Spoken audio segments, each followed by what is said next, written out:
Machiegni kwa Ramogi chenro en mar KaaGiKacha nyinga Simfros Okinda. Jatend piny William Ruto keto koke paro mar chik mar IEBC makoro obedo chik. Mae koro chiwo thuolo ne walo commissioners mag duol mar IEBC. Chik mar IEBC en achiel kuom weche mane otwagie kod komiti mar twak mar NADCO. Eno mane okelo kanyakla jotelo mag piny owacho, od bura kod jotend kweth mar Azimio. Jatend piny William Ruto wacho ni weche mane lipod NADCO chiwo ogolo thuolo ne tieko weche mokwako piny Kenya gie sani.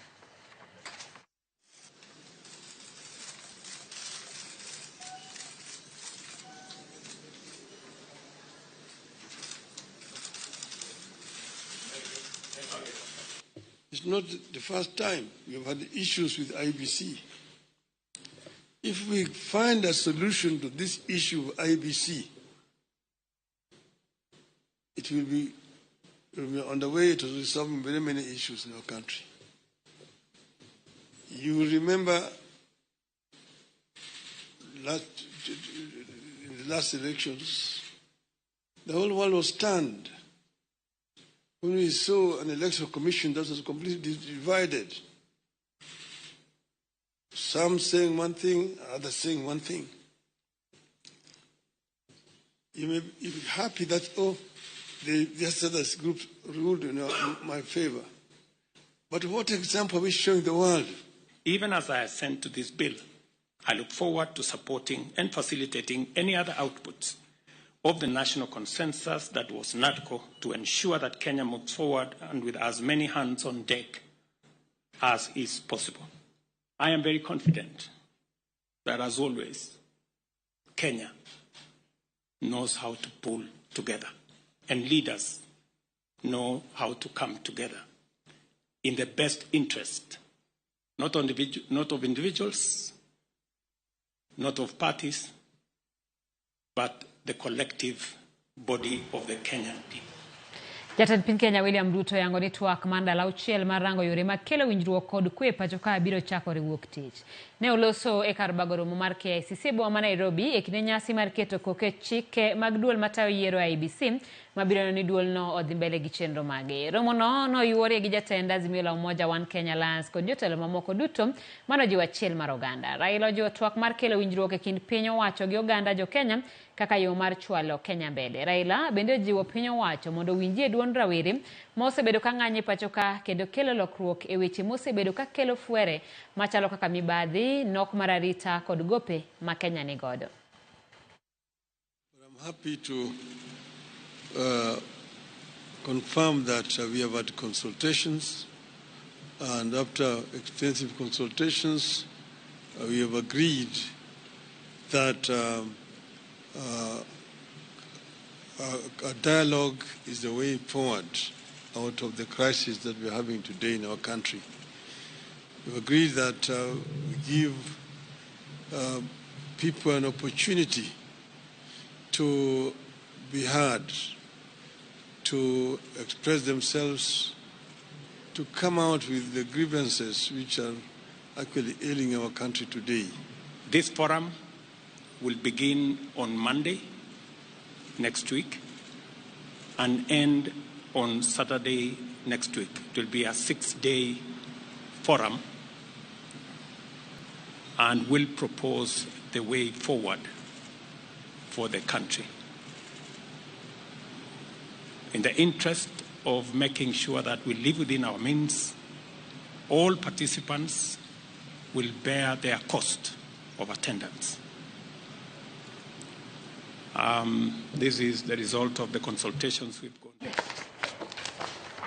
Kawadhi manager od bura mar county ma Homa Bay Joyce Osogo ogolo ywak kaluwore gi achudhe moko mawacho ni sani owuok oko katiyo gi nyinge mar kawo pesa ma owuok kuom jopiny mamanyo tije migepe ma opogore mag sirikal. Okoni achudhego osebedo katiyo gi nembni mag simu mopogore ka giriambo ni gitiyo e apise kendo gikawo rowere madwaro kata gikwalo rowere madwaro tije omenda mondo eka gimigi barupe mag tich. Bensuda wacho ni thoth achudhego wuondo jopiny ahinya to rowere ma otiegore kaka jopuonj ni idhi migi thuolo mag tije duol mochung'ne ndiko jopuonj Teacher Service Commission.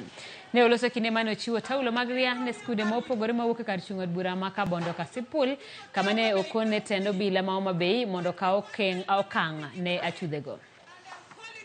commissionerly land. I have given you some names. Mondi take charge as DCIs of all sub-counties. I want to condemn in the strongest possible terms. I am not an employing entity. An ok andikji a TAC. Omioneja Homa Bay County mora mayudo sime ni Ben Sudan ndiko jopuonj TAC ema ndiko jopuonj. Namba 2, ng'ama yudo sime ni Ben Sudan ndiko ji e tich mora kapok ondikie. Lendo must be there in form of gazettement. Onge tich mindiko ng'ate sime.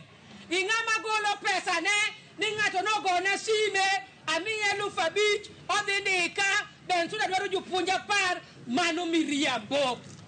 Omiyo adwaro ni mondo disassociate with that conmanship. Jopiny kaunti ma Kisumu yango ni gidwaro od bura matin ma Kisumu kotelnegi kod Speaker Elisha Oraro mondo chak chenro mar neno ni MCAs obedo kod romo magalamoro kod oganda mar lalruok kodgi ewi dongruok ma gidwa kawo kapo giluongo gi e romo ma dho ngere dendo ni Assembly Open Day. Giyango ni sama iluongo gi e romo ma kamago owinjore giyud jotelo mane giyiero mondo gilalre kodgi e sekta ka sekta kotenore kod kaka gisebedo ka gitiyo gikol kod gifuok kod rem ma gineno. Bende gikwayo mondo romo ma kamagi odhiga nyime higa ka higa kendo kaber to tim e yor nyoluore wards duto mondo jopiny te ong'e kaka od bura matin tiyo. Kwayo makamago ne orwak kod Speaker mar od bura matin ma Kisumu Elisha Oraro kosingo mar neno ni dwach jopiny ochopo kare. To watimo public participation kodgi whereby we engage department kaka department mar education, department mar health, department mar all the departments within the county monda wanyis ng'ato ni bwana kae okari ok dhi maber mani gima ne wadwaro.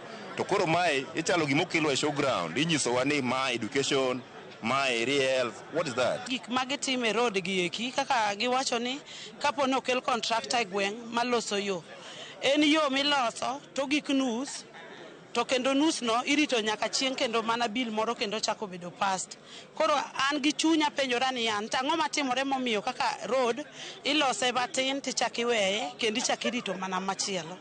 Pesa mar ses ming'adowa kitero niang' e factory ting'adowa tan achiel siling 10 to pesa niendi ikele mane county ka to pok waneno tich ma pesa niendi tiyonwa kaka wan joma ntiere Chemelil tamu ward kacha. Chien kacha ne wachako gimoro na assembly mashinani higa mar 2019 to kane wadhi e wards mathin to tuo mar COVID-19 nobiro mane wachungo wach mar assembly mashinani to en mbaka magore ka ni kaber ka wayudo resources mowinjore kata omenda mowinjore to waduok wach mar assembly mashinani.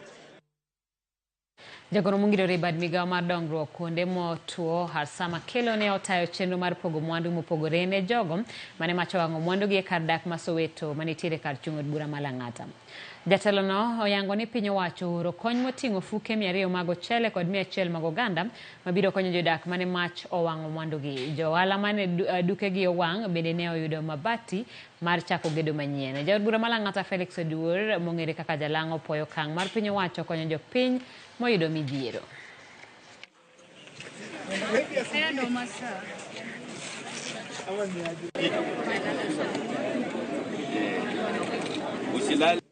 Manyumba zaidi ya 50 zilichomeka na watu zaidi ya 300 wameathirika wako hapa.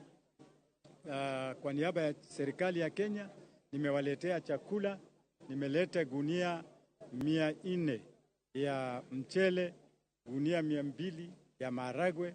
Kila mtu amepata chakula ya kutosha, na pia hivi leo nimewaletea mattresses, nimewaletea blankets, nimewaletea mabati so that wale wamechomekewa na manyumba waweze kujisaidia na kujenga nyumba mpya.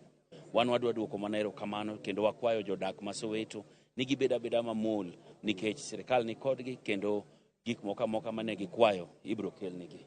Wan gi PS marwaka mochung' ni weche mag thagruok ochopo to gine magibiro kendo gikonyowa.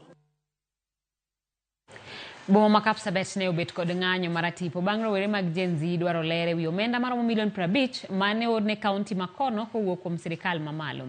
Kata obedo ni gavana makono Stephen Sang ne ochopo kendo loso kod rowere go mane onyiso e chwang' margi e yo pek, winjruok ne ok obedie bang' rowere go wuok oko e burano kapok orumo ka giwacho ni gavana no Sang riambo.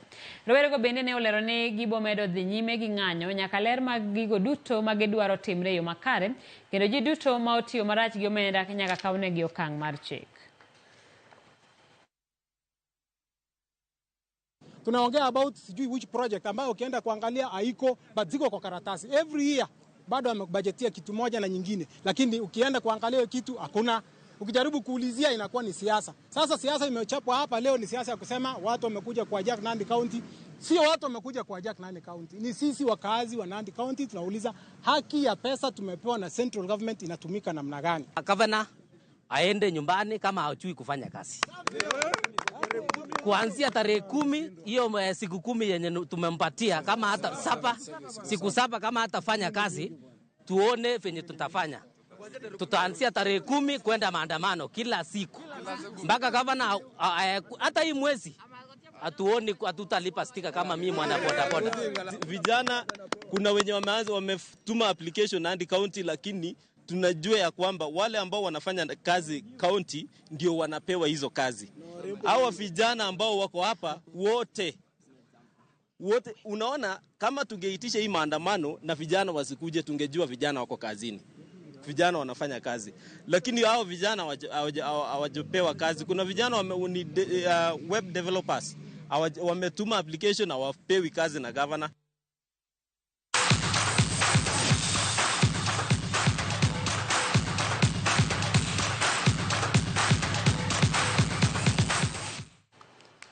Machiegni pau tuke skund sekondar ma Kisii School en achiel kuom skunde mabiro bago tuke mag skunde sekondar mag tamo kongo mokelo kanyakla gwenge ma Nyanza. Tuyo mabiro chakore odiochieng' makiny okelo kanyakla timbe mawuok e counties duto ma Nyanza kamoriwo nyaka Kisii gi Nyamira. Kane oloso gi Ramogi TV, jatend sikul ma Kisii olero ni ikruok osebedo makare kapewe duto ma ibiro tuke kaka adhula, tuke mag okapu, jotugo 3 koni gi koni, volleyball kaachiel gi rugby jotugo 7 koni gi koni oseikore. Tuke gi biro timore kuom ndalo 4.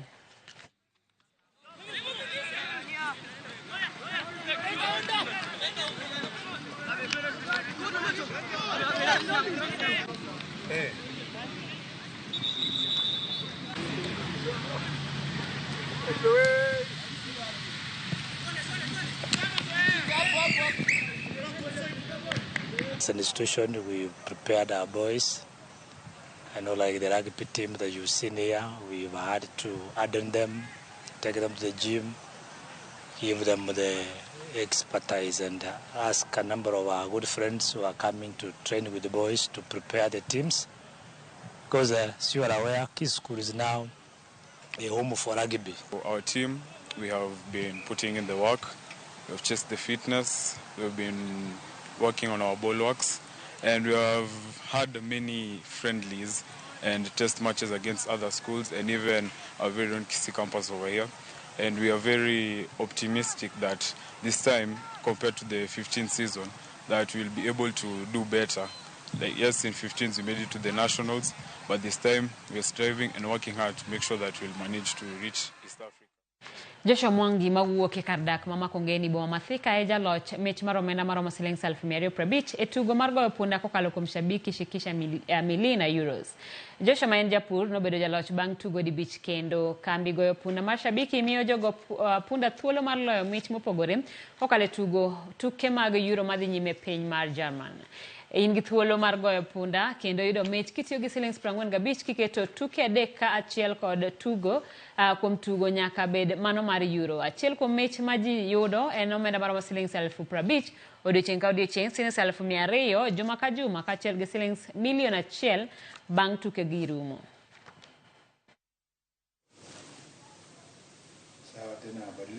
Nisikia Chabiki mara ya kwanza kwa TV. Na nikaanza kucheza Chabiki na nimeona Chabiki ni mzuri. Ndio wakaanza hii Chabiki hii shirikiche na mamili euro. Nikaingia nikacheza, nikawekelea game 5 na ndio nikatangazwa mshindi wa 250,000. Nimefurahi na nitaendelea kucheza na ninawahisi kama hujacheza, cheza, juu utapata. Hata mimi nimepata.